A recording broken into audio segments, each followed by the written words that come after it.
Welcome to Public Health on Call, a podcast from the Johns Hopkins Bloomberg School of Public Health, where we bring evidence, experience, and perspective to make sense of today's leading health challenges. If you have questions or ideas for us, please send an email to publichealthquestion@jhu.edu. That's publichealthquestion@jhu.edu for future podcast episodes. This is Lindsay Smith-Rogers. Man-made compounds called PFAS, or more commonly, forever chemicals, are pervasive. They're in the air, they're in our drinking water, they're even in the fabric of our clothes. Even though most production has been banned, they continue to contribute to a host of medical concerns. Today, Stephanie Desmond talks to Ned Kalange, author of a new National Academies report on what we can do to protect ourselves going forward. Let's listen. Ned Kalange, thanks so much for joining me. Oh, it's my pleasure. So today we're going to talk about PFAS. And before we talk about PFAS, I want to know what PFAS is. I know it's been talked about as forever chemicals, but what more can you tell me?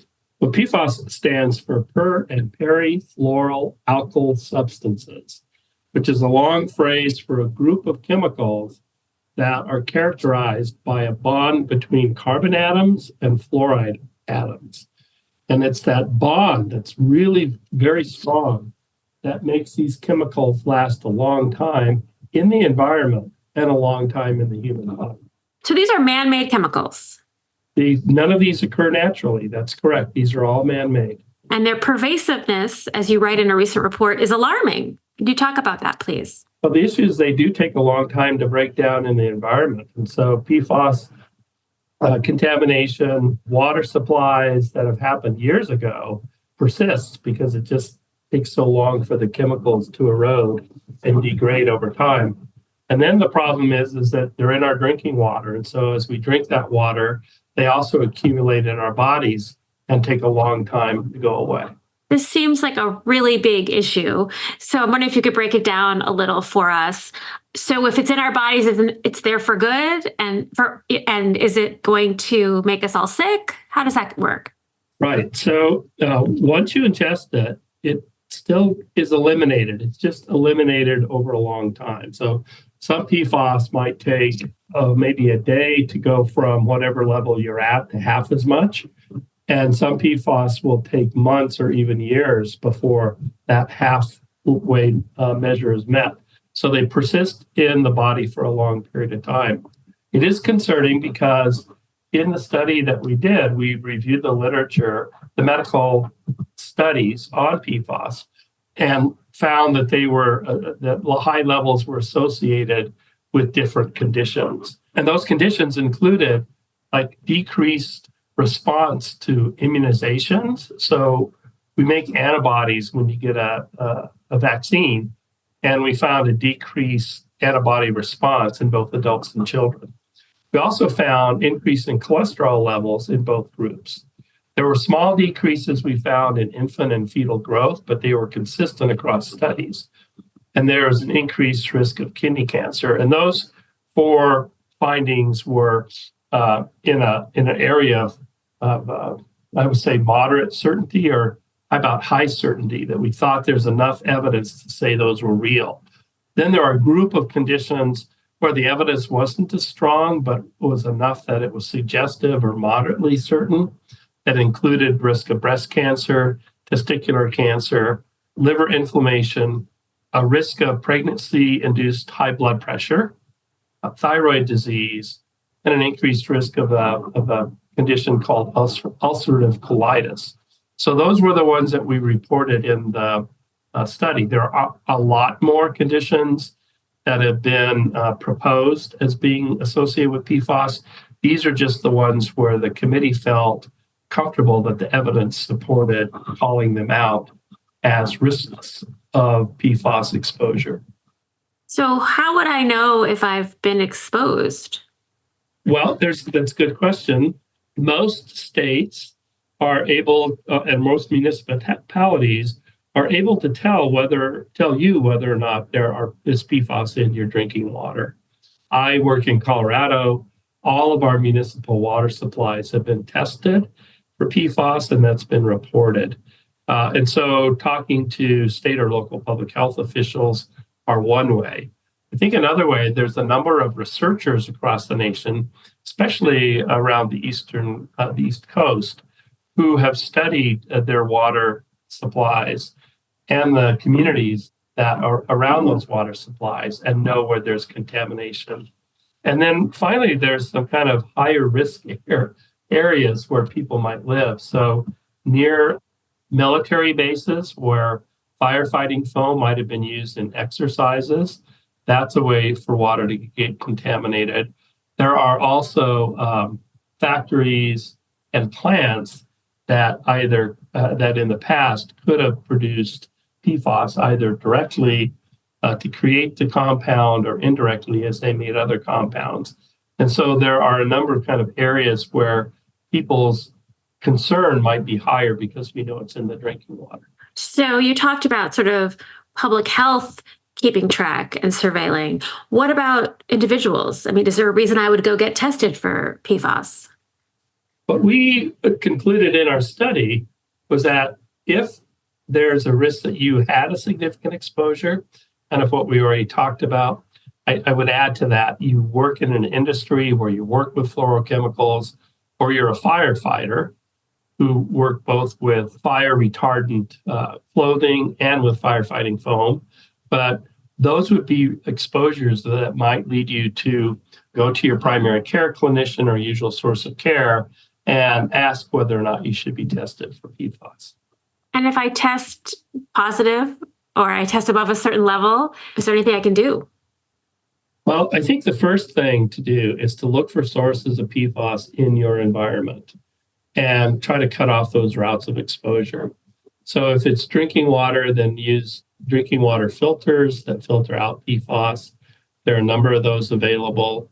I think you could think about other risk factors where, PFAS are so ubiquitous, but if you're in an area where fish or wildlife are known to have high PFAS levels, you could avoid those.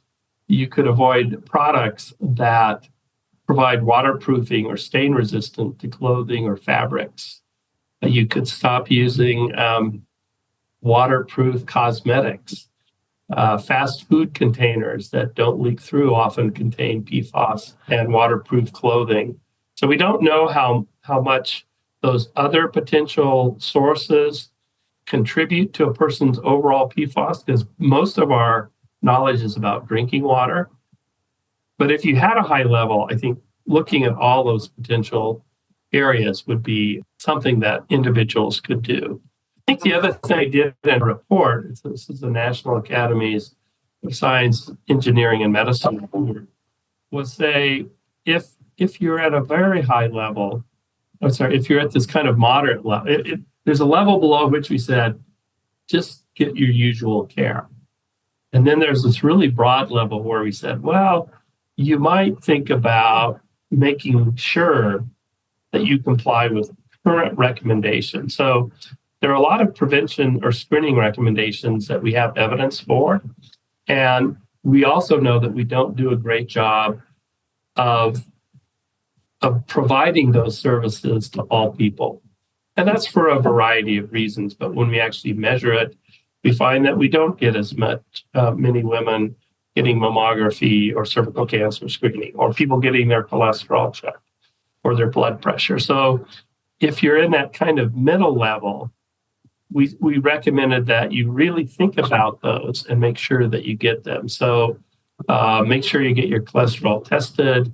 Make sure that you have prenatal care if you're pregnant, and they check your blood pressure every time, which is standard of care, and that you get screening for breast cancer kind of based on clinical guidelines that are already available for who and when people should get tested. There's a higher level, though, above which there's an increased risk of other conditions. And so we changed that guidance too to say, hey, you might want to start younger looking for high cholesterol.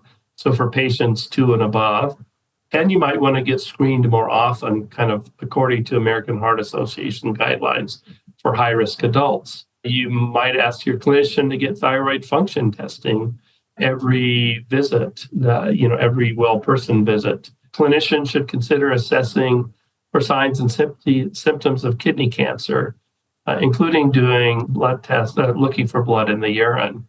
And finally, asking or looking for signs and symptoms of testicular cancer or ulcerative colitis are things that patients with elevated levels can talk to their clinicians about. Why are PFAS so ubiquitous? I mean, what are they for? They are in just a number of consumer products. I think when I was talking about ways of looking at routes to getting rid of exposure, that's where I was trying to hint at all the areas. So first of all, we made a lot of them.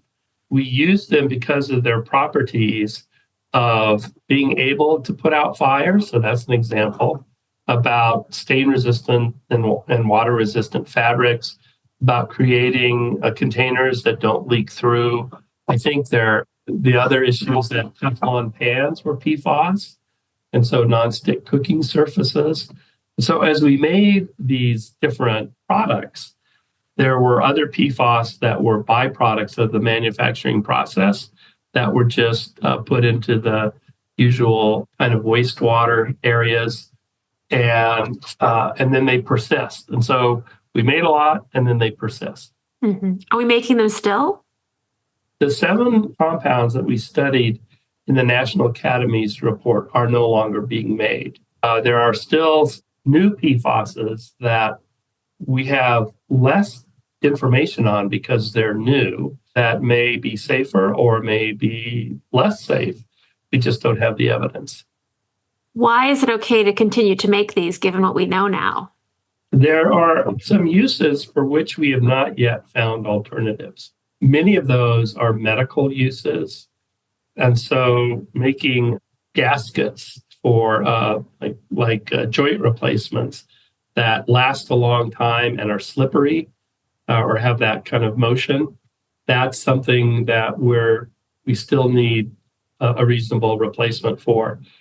Sometimes in the human body, the aorta in the abdomen can balloon out. It's called an abdominal aneurysm. And that and other vascular issues, we can replace that aneurysm or other problems with a graft. And it ends up that those grafts are PFAS based. We don't have a great replacement for those. So in Europe, they are considering a total PFAS bond.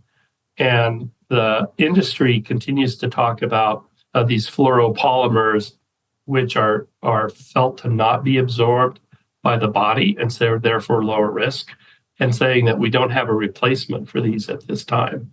So that's why we're kind of in this area of not making what we call the legacy PFAS compounds, because we've stopped making those, and then tried to keep abreast about what the new ones mean and what their possible health effects can be. I think there is there's good news. So EPA is considering a drinking water standard that will considerably lower the current acceptable level in drinking water. Now, that's a kind of a two-edged sword, because it means the drinking water municipal water supplies have to put in filters to filter out the PFAS. And that will incur, significant costs. So, but that lowering that will, over time, will make our water supply safer. The other good news is that there's a survey called NHANES that is run by the government, and it has been drawing blood levels looking at PFAS for a number of years. And even though we say forever, we see that the average levels in U.S. adults are coming down. So I guess nobody foresaw this when they developed these chemicals in the first place. When was that? Oh, they've been around since the 50s. And it was, I think, in around maybe 80s where associations with human disease led in the U.S. to some kind of major lawsuits that really brought the problem to the forefront. Even then, it's kind of like this report that we did was in 2022. So it's been kind of late, I think, to the public's awareness that these are a problem, and that it's the environmental exposure that both the medical community and the general population should be aware of. Ned Kalange, thanks so much for joining me. It's my pleasure.